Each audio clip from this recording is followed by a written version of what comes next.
বাগগুলা অনেকজন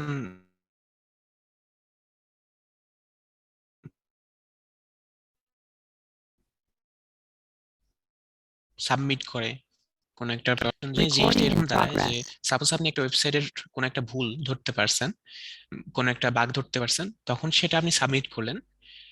এখন দেখা যাচ্ছে যে এখানে যে আগে সাবমিট করবে তারটা দেখা যায় যে ওরা যদি দেখে যে হ্যাঁ আসলে এরকম একটা সমস্যা আছে, তখন ওই জিনিসটা ওরা দেখা যাচ্ছে কাজ শুরু করে দেয় সলভ করার জন্য। তখন পরবর্তীতে যদি কেউ সাবমিট করে তখন ওরা তাদেরকে মেসেজ দিয়ে বা কোনোভাবে জানায় দেয় যে এটার অলরেডি তারা প্রবলেমটা পেয়ে গেছে, এই প্রবলেমটা। এখন সেম ওয়েবসাইটের কিন্তু একটা সমস্যা থাকে না, অনেকগুলো সমস্যা থাকতে পারে। সেই ক্ষেত্রে দেখা যাচ্ছে যে একজন একটা সমস্যা পেলো, সে সাবমিট করলো। আপনি যদি সেম সমস্যা পান তাহলে এই সমস্যাটা হতে পারে যে তারটা সাবমিশন তারটা নিয়ে নেওয়া হয়েছে, তখন আপনারটা নেওয়া আর হবে না। কিন্তু যদি আপনি আলাদা সমস্যা পান, আলাদা কোনো একটা বাগ পেয়ে যান কোনো একটা ওয়েবসাইটের, তাহলে কিন্তু আপনি যদি প্রথম হয়ে থাকেন তাহলে আপনারটাই নিয়ে নিবে ওরা। বুঝতে পারছেন? বুঝতে পারছি ভাইয়া, কিন্তু এক্ষেত্রে তো ওরা মিথ্যা মানে আপনি প্রবলেমটা হয়তো ফার্স্টই পাইছেন, ওদেরকেও জানাইছেন, কিন্তু তারা তো এমনও হইতে পারে যে তারা উম, আপনাকে মিথ্যাও বলতে পারে, এরকম হয় কি না? আচ্ছা, আমি এখানে এটা না ভাই, আসলে প্রবলেম নিয়ে আগে পাইছি। এটা আসলে আচ্ছা, ওপরের সিস্টেম কিভাবে কাজ করে, ওরা কিভাবে কাজ করে হ্যালো। জি জি ভাইয়া জি। বলেন। আচ্ছা, একটু নিজের এক্সপিরিয়েন্স শেয়ার করতাম। সেটা হচ্ছে যে অনেক ক্ষেত্রে দেখা যায় যে আমরা সেম ভালনারেবিলিটি পাই, তো সেটাকে আমরা মূলত সাবমিট করে থাকি। তো সেক্ষেত্রে যেটা ফিরোজ যেটা বললো যে আসলে হয় কি যে সেম ভালনারেবিলিটি সাবমিট করার ক্ষেত্রে তারপর দেখা যায় যে এটা মূলত একটা সেম দেখায়। হ্যাঁ, তো তারপর ওরা আমাকে ইমেল করে পাঠায় যে যদি এরকম হয় একটা কংগ্রেচুলেশনস পাঠায় যে থ্যাংক ইউ কোঅপারেশনের জন্য, তবে এটা আমরা অলরেডি এটা নিয়ে কাজ করছি ফিক্স করার জন্য। তো আপনার মানে এই সময় দেওয়ার জন্য আপনাকে ধন্যবাদ, এতটুকু পর্যন্ত দিয়ে রাখে আর কি। ঠিক আছে, এটা হচ্ছে একটা ফ্যাক্ট। আর দ্বিতীয় কথা হচ্ছে আপনি যদি মানে ফার্স্ট টাইম সাপোজ আপনি কোন একটা বাগ পেয়েছেন, বাট সেটা একটু অন্যরকম ভাবে আপনি সেটা রিপোর্টটা সাবমিট করলেন, রিপোর্ট সাবমিশনের ক্ষেত্রে কিন্তু বিষয়গুলো অন্যরকম হয়। হ্যাঁ, অনেক ক্ষেত্রে কিন্তু সেম নামেরই কিন্তু সেম আমরা প্রবলেম পাই, বাট সেটার ক্ষেত্রে যদি আর একটু ক্রিটিক্যাল কিছু বাগ পাওয়া যায় সেক্ষেত্রে কিন্তু আপনারটা অ্যাকসেপ্ট হওয়ার সম্ভাবনা বেশি থাকে। পাশাপাশি আপনি রিপোর্টটা কিভাবে সাবমিট করেছেন সেটাও কিন্তু তারা খেয়াল করে। ঠিক আছে, সাপোজ আপনি কোনো একটা বাগ পেয়েছেন, আপনার কোনো একটা সাপোজ কোনো একটা প্রতিষ্ঠানের ধরলাম। হ্যাঁ, সেই বাগটা পাওয়ার মাধ্যমে আপনি সেটা একদম আপনি দেখিয়ে দিয়েছেন যে আসলে সেটাতে কিভাবে সলভ করা যায় এবং এই বিষয়ে আপনি হেল্প করতে পারবেন, এই বিষয়গুলো সহ আপনি একটা রিপোর্ট লিখেছেন এবং সেটা তাদেরকে সাবমিট করেছেন। যদি আপনার রিপোর্টটা তাদের কাছে ভালো মনে হয় বা যদি মনে হয় যে না আপনারটা ঠিক আছে এবং আপনি আরো এক্সট্রা কিছু করতে পারবেন, ঠিক আছে, যেটা ফিক্স করার ক্ষেত্রে আর কি, তাহলে সেক্ষেত্রে আপনারটা অ্যাকসেপ্ট করার সম্ভাবনা বেশি থাকে।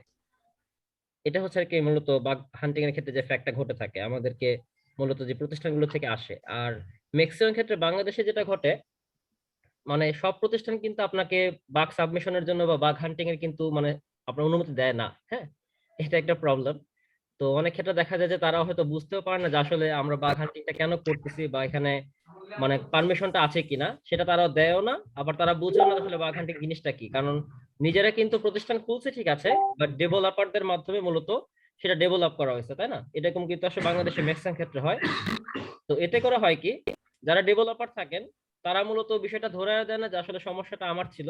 আর দ্বিতীয়ত হচ্ছে যারা হচ্ছে মূলত ওই যে এইচআর বা হচ্ছে সেই সিস্টেম অ্যাডমিনিস্ট্রেশনের মানে সিস্টেমে থাকেন, তারাও মূলত সেই বিষয়টা নিয়ে আর বেশি মাথা ঘামান না। এতে করে হয় কি যে বেশিরভাগ ক্ষেত্রে হয় যে আমাদের বাগগুলো আমরা সাবমিট করলো সেটা খুব একটা মানে মূল্যায়ন পায় না বা সেটা রিজেক্টেড হয়ে যায় বেশিরভাগ ক্ষেত্রে। তো আপনার প্রতিষ্ঠান ভেদে আপনাকে বাগগুলো যদি সাবমিট করেন তাহলে সেক্ষেত্রে আপনার বাউন্টি পাওয়ার সম্ভাবনা বেশি থাকে আর কি। ঠিক আছে। জি ভাইয়া, কিন্তু ভাই বুঝতে আমার পারলাম। একটা প্রশ্ন ছিল আপনার কাছে। হ্যালো। হ্যালো। জি ভাই বলেন। জি, আপনার কাছে আমার একটা প্রশ্ন ছিল। জি ভাই বলেন। মানে আমি একটা ভিডিওতে দেখছিলাম যে কোনো একটা ত্রুটি পেলে এমন হয় মানে অনেক মানে যে বাগগুলা পাওয়া যায়, কিছু বাগে তারা দেয় বাউন্টি, কিছু বাগে দেয় না। কিন্তু কিছু লো ক্লাস বাগ থেকেও নাকি একটা বড় মানে যেটাতে বাউন্টি পাওয়া যায় এরকম বাগে রূপান্তর করা যায়। আচ্ছা, বাগ বাউন্ডারির ক্ষেত্রে মূলত সেটা হচ্ছে আমি দেখছি। আপনার বাগ হান্টিং এর ক্ষেত্রে কিছু প্রসেস থাকে, ঠিক আছে, যেটা হচ্ছে মূলত আপনার বলতে পারে যে লো লেভেল মিডিয়াম থাকে, কারো মেবি ফোন বা ইয়ে করা, কাইন্ডলি ওটা মিউট করলে বেটার হয়। আচ্ছা, আমি সবাইকে মিউট করে দিচ্ছি। আমাকে শুনতে পাচ্ছেন? হ্যালো? জি ভাই শুনতে পাচ্ছি। আচ্ছা, তো ভাইয়া যেটা বলছিলেন কোশ্চেনটা আমার আবার ভুলে গেছি, সরি। আচ্ছা হ্যাঁ, মনে পড়ছে, সরি। আচ্ছা, বলছিলেন যে মূলত বাগের সিস্টেমটা কি হবে, যে বাউন্টি পাওয়ার ক্ষেত্রে চান্স কিরকম মানে বেশি থাকে এরকম মেবি, তাই না? মানে যেন বেশি থাকে সেরকম যেন হয়, বা না, কি আমি প্রসেসটা কি? বলছিলাম যে ওয়েবসাইটে ওয়েবসাইটে এরকম মানে অনেকগুলা বাগ থাকে এবং বাগগুলোর একটা ক্লাস থাকে যে এই বাগগুলাতে বাউন্ডারি দেওয়া হবে, এগুলোতে দেওয়া হবে না। কিন্তু মানে যারা এক্সপার্ট তারা যেটাতে বাউন্ডারি দেওয়া হবে না সেটাতে নাকি টেনে নিয়ে সেই নাম্বার ওয়ান যে মানে লিস্টে যেটা থাকে যে ওই লিস্টে তাকে বাগ বাউন্ডারি দেওয়া হবে, এই লিস্টে নাকি ওই বাগটা নিয়ে যেতে পারে ক্যারি করে। আচ্ছা, এই বিষয়ে হ্যাঁ ঠিকই বলছেন, এরকমও হয়, এটা হয় না তা না। সাপোজ কোন একটা সিম্পল আপনার লোয়ার লেভেলের কিছু বাগ থাকে, ঠিক আছে, যেগুলোকে হচ্ছে মূলত আমরা একদম সিম্পলি নেই, বাট সেগুলোকে মূলত প্রতিষ্ঠান মানে স্বাভাবিকভাবে ধরে নেয় যে এটা হয়তো বা খুব একটা ক্রিটিক্যাল প্রবলেম বা সিচুয়েশন ক্রিয়েট করতে পারবে না। বাট যদি এরকম কোনো প্রফেশনাল বাগ হান্টার থেকে থাকেন যিনি হচ্ছে ওই সিম্পল ব্যাপারটাকেও অনেক ক্রিটিক্যালি তিনি সাবমিট করতে পারেন, যে না এখান থেকে এই বিষয়গুলো ঘটতে পারে এবং এই মানে একটা কোম্পানির সেই ধরনের লস হতে পারে, তাহলে সেক্ষেত্রে কিন্তু সেটা বাউন্টি দেয় তারা। হ্যাঁ, অর্থাৎ সিম্পল বিষয়টাকে যদি আপনি ক্রিটিক্যালি উপস্থাপন করতে পারেন যে এর মাধ্যমে আর কি কি সম্ভব, ওই ভালনারেবিলিটিজ এর মাধ্যমে আপনার অ্যাক্সেস নেওয়া যায় কি কি বা কি কি করা যেতে পারে, সেক্ষেত্রে কিন্তু বাউন্টি পাওয়ার সম্ভাবনাটা থাকে আর কি। মানে এক কথা হচ্ছে আপনার রিপোর্ট সাবমিশনের উপর একটা বিশাল বিষয় আর কি এখানে নির্ভর করে, যে আপনি কিভাবে রিপোর্টটা সাবমিট করছেন।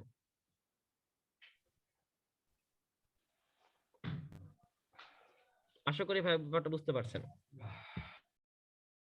ওকে ভাইয়া, আমরা বিষয়টা বুঝতে পারছি, তো আমরা ক্লাসে ফিরে গেলে মনে হয় ভালো হবে। ধন্যবাদ। আচ্ছা ঠিক আছে, থ্যাংকস।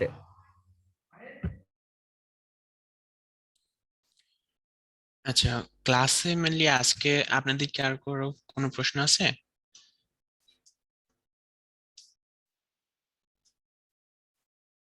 না ভাই প্রশ্ন কোনো প্রশ্ন নাই নেই। ভাইয়া, তারপরেও আমাদেরকে পুরো বিষয়টা যদি আবার প্রথম থেকে একবার মানে রিহার্সাল করে দেন তাহলে মনে হয় ভালো হয়।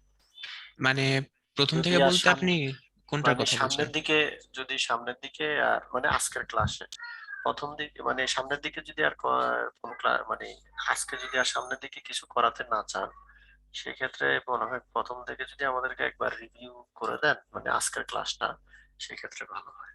আচ্ছা, আমি একটু ক্লিয়ার করি বিষয়টা।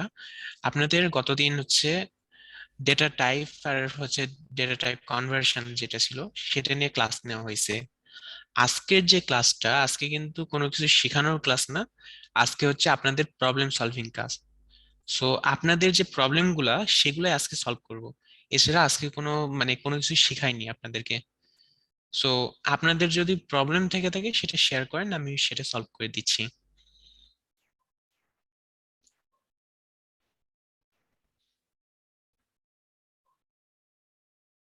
আপনাদের কি কারো কোনো প্রবলেম আছে বা কোনো প্রশ্ন? ভাইয়া, আমার একটা প্রশ্ন ছিল। জি। আপনাদের যে ক্লাসটা, এটা আমি দেখতেছি যে পার্ট ওয়ান পার্ট টু, আবার মাঝখানে এই মিটিং থেকে অন্য মিটিং এ যেতে হচ্ছে। আচ্ছা, এটা কি মানে একটা মিটিং নেওয়া যায় না? আচ্ছা, এইটা মেনলি আসলে রেকর্ডিং আচ্ছা, সমস্যা এটা হচ্ছে। একটু আমরা বিষয় বলতাম। চাইছিলাম যে মিটে করতে পুরো ক্লাসটা। আচ্ছা, এটা একটু বিষয় বলতাম, সেটা হচ্ছে আমরা মিটে প্রথম দিকে মানে রাখার চিন্তা ভাবনা করেছিলাম, বাট আমাদের রেকর্ডিং একটু প্রবলেম হচ্ছিল। আর দ্বিতীয় কথা হচ্ছে আমরা জুমে করছি, বাট সেক্ষেত্রে হচ্ছে আমার যে কার্ডটা আছে ওটা মূলত এক্সপায়ার হয়ে গেছে, ঠিক আছে, তো এখন আবার রিনিউ করতে হবে। সো আপাতত আর কি এই কারণে লিমিটেশন পড়ে গেছে। সো খুব জলদি চেষ্টা করব রিনিউ করার, তারপর ইনশাল্লাহ আমরা একদম যেটা প্রফেশনাল ভার্সন জুমের সেটা ইউজ করব, অথবা আমাদের যদি মিটের যে প্রবলেমটা সেটা যদি ফিক্স করতে পারি তাহলে সেই ক্ষেত্রে আমরা মিটে হয়তো বা আবার ব্যাক করব। তো সে অবধি সবাইকে একটু কোঅপারেট করার জন্য অনুরোধ জানাচ্ছি।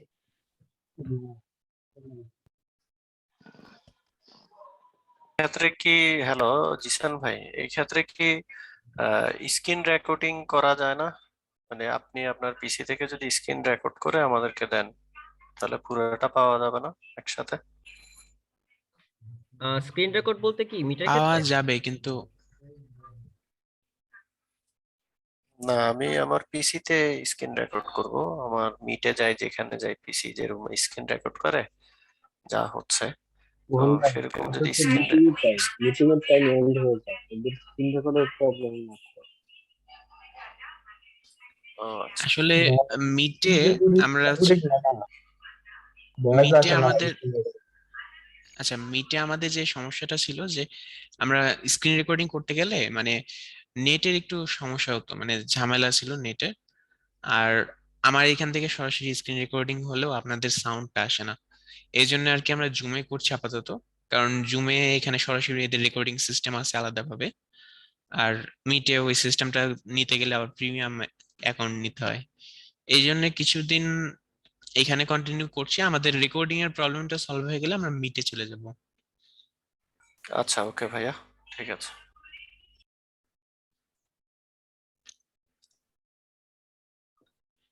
আচ্ছা, আমি আপনাদের আরেকটা বিষয় একটু ক্লিয়ার করতে চাচ্ছিলাম। আপনারা কি কোর্স মডিউলটা দেখছেন সবাই? না ভাই, জি আমি ভাইয়া, এখনো দেখি। দেখছিলাম। টেলিগ্রামে কিন্তু পিন করা আছে কোর্স মডিউলটা। তারপর আমি একটু শেয়ার দিয়ে আপনাদেরকে দেখাচ্ছি।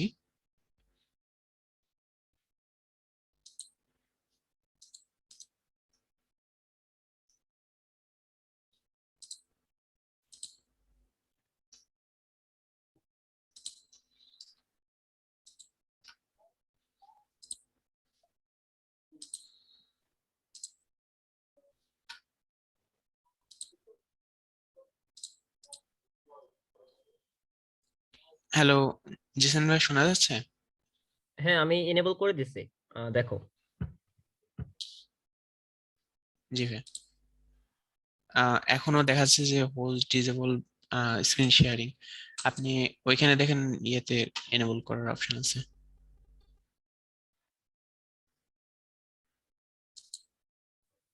এখন করা জি ভাই, যাচ্ছে? এনেবল হয়েছে এখন। ওকে। আমার স্ক্রিন কি? জি ভাই, করা যাচ্ছে। আমার স্ক্রিন কি দেখা যাচ্ছে? দুই দেখা যাচ্ছে। এবার দেখতে পাচ্ছি।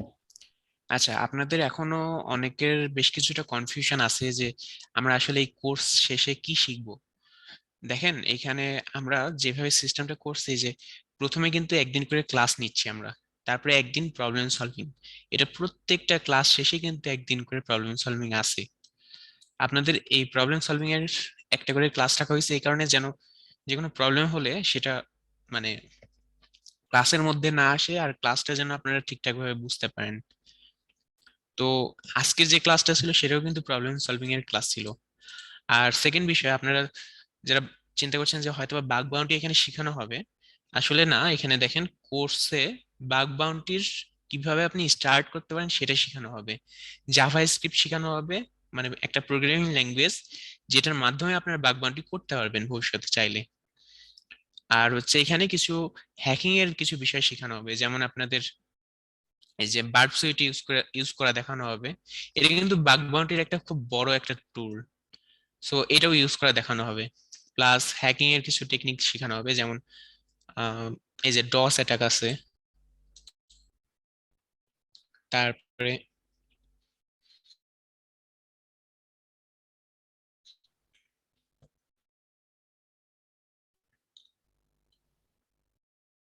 এই যে ক্লিক জ্যাকিং অ্যাটাক। আপনার নিচে দেখতে থাকলে কয়েকটা অ্যাটাক পাবেন এরকম, বেশ কয়েকটা অ্যাটাক আপনাদেরকে দেখানো হবে। আর আরেকটা বিষয় কি, যে বাগ বাউন্টিতে নর্মালি আমরা কিন্তু দেখা যাচ্ছে যে একটা ওয়েবসাইট তৈরি করছে যে ডেভেলপার, তার হয়তো বা কমন কিছু প্রবলেম হতে পারে, সেগুলো আমরা ট্রাই করে দেখি। এটা নর্মালি আমরা শিখি বাগ বাউন্টিতে যে এই প্রবলেম গুলা হয়, এই প্রবলেম গুলা ট্রাই করে দেখা যায় যে এটা ওয়েবসাইটের এই প্রবলেমটা আছে কিনা। যদি থাকে তাহলে আমরা সেটাকে রিপোর্ট করি। কিন্তু যদি একটা কমন প্রবলেম না হয়ে থাকে, যেমন ফেসবুক কি কখনো মানে কমন প্রবলেম গুলো সলভ করবে না? অবশ্যই solve করে রাখবে। ফেসবুক কখনো চাইবে না যে একটা সবাই জানে এই প্রবলেমটা হতে পারে।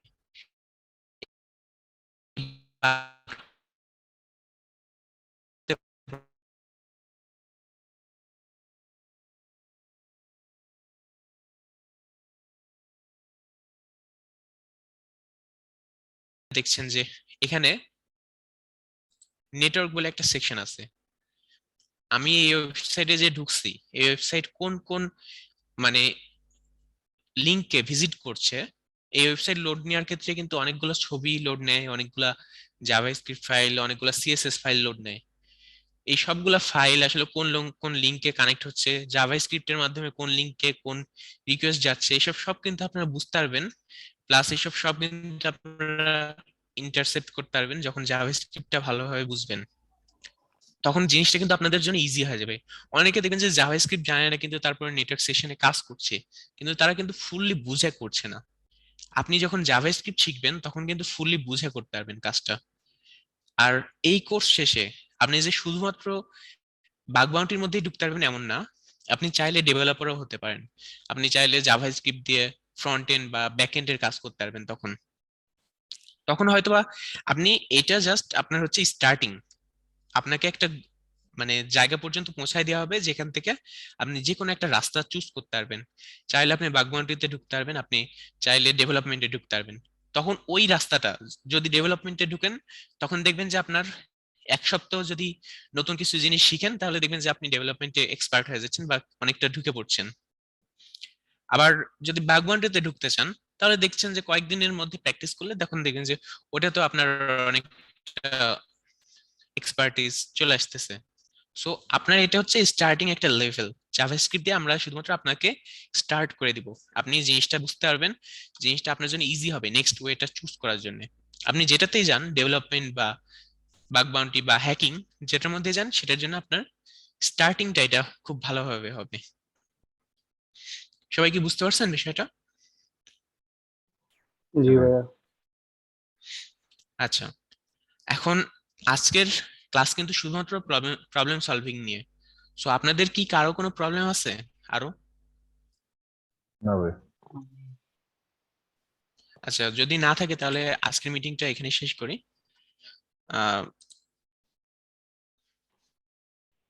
হ্যালো ভাইয়া, শোনা যাচ্ছে? শোনা যাচ্ছে। হ্যাঁ ফিরোজ। হ্যাঁ, সবাই তো বলছে কারো কোনো প্রবলেম নাই, তাহলে আজকে শেষ করেন এখানেই। আচ্ছা ঠিক আছে। আচ্ছা কোর্স কয় সপ্তাহ গিয়েছে এখন অবধি? ভাইয়া এটা দেখতে হবে, ওখানে ইয়ে করা আচ্ছা ঠিক আছে। আছে, 4th উইকের পরে কিন্তু একটা টেস্ট আছে আপনাদের, ফার্স্ট টেস্ট। বিষয়টা খেয়াল রাখবেন, কাজে যা শেখানো হচ্ছে সেগুলো কিন্তু প্র্যাকটিস রাখতে হবে। আমাদের টেস্ট কিন্তু আপনাদের এক্সাম হবে একটা, সেই টেস্টে আপনাদের কিন্তু মার্কসটা যেটা বললাম, আর হচ্ছে ক্লাসের যে ক্লাস অ্যাসেসমেন্ট যেটাকে 20% সেটা কিন্তু অ্যাড হবে। তো টোটাল বিষয়গুলো হ্যাঁ, মিলে কিন্তু আপনার 2 সপ্তাহ সার্টিফিকেশন গেছে থাকবে। আচ্ছা তাহলে আরো 2 এ সপ্তাহ পর্যন্ত। বাকি আছে, সমস্যা নাই। 2 সপ্তাহ পর আপনাদের একটা টেস্ট আছে, ফার্স্ট টেস্ট। ওকে, সবাই কি শুনতে পেরেছেন? জি ভাইয়া। জি ভাই, শুনতে ঠিক পেরেছি। আছে, so keep practising, happy learning. আর তাহলে আজকে এখানে কি শেষ করি? অবশ্যই ভাইয়া। আচ্ছা ওকে ভাই। আচ্ছা ভাই, আসসালামু আলাইকুম, শুভরাত্রি। ওয়ালাইকুম আসসালামু আলাইকুম। আসসালাম।